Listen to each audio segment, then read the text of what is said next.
Welcome.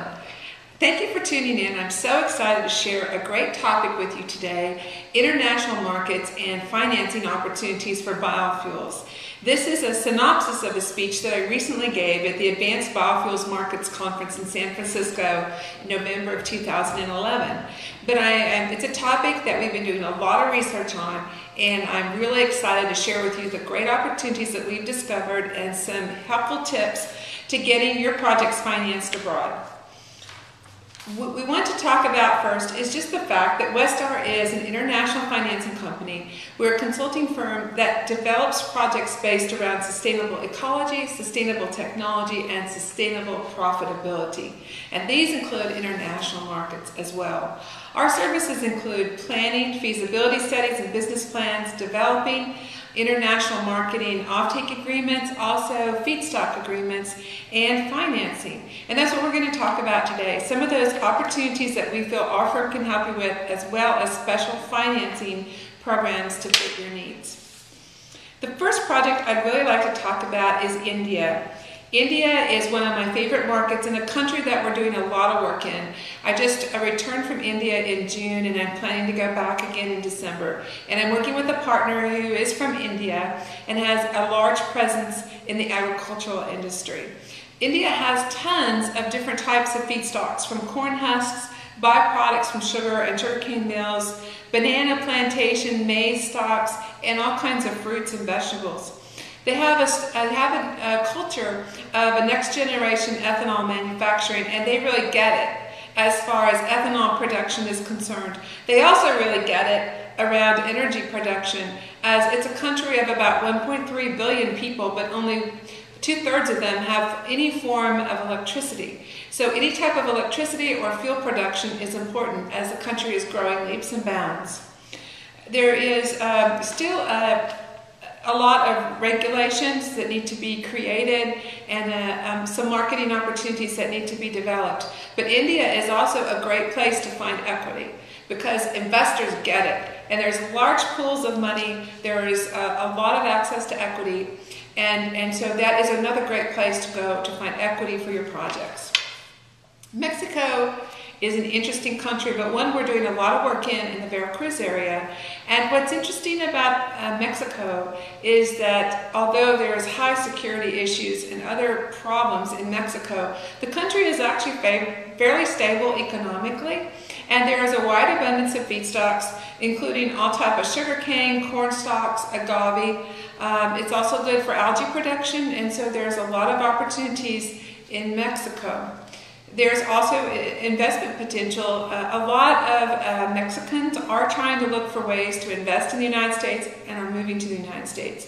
But this is a good time to make a relationship with a Mexican national and to look at different areas, including, I would suggest the Veracruz area because it's a large agricultural area. So there's different pockets of the country that are more safe than others and that has great potential, and the government gets it.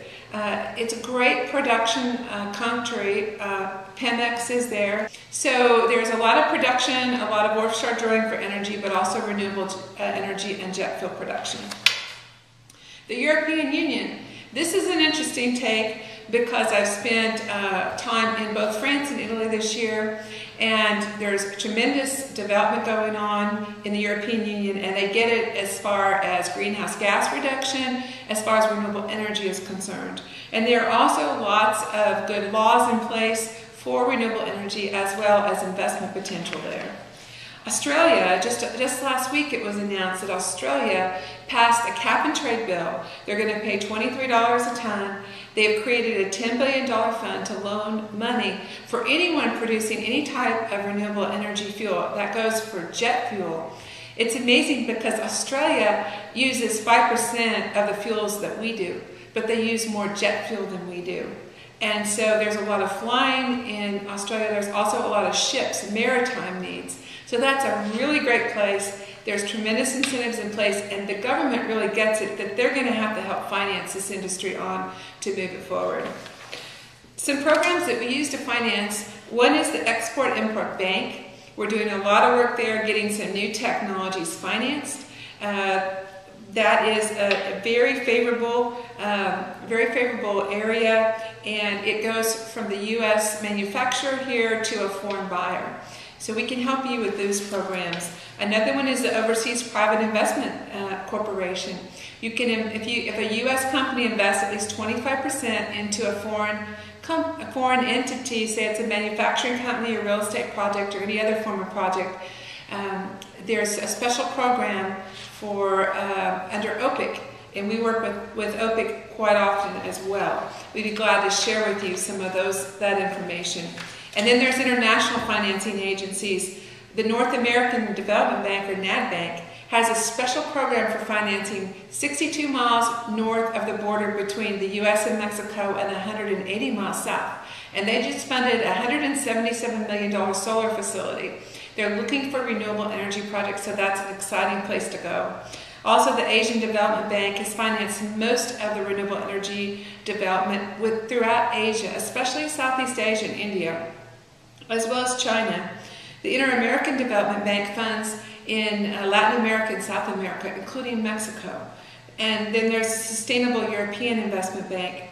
There's also export banks that can be utilized. The Australia Export Finance and Insurance Corporation, Bancomex, it's a Mexican version of our Exim Bank. India, Denmark, Canada, and Korea all have Exim Bank programs of their own.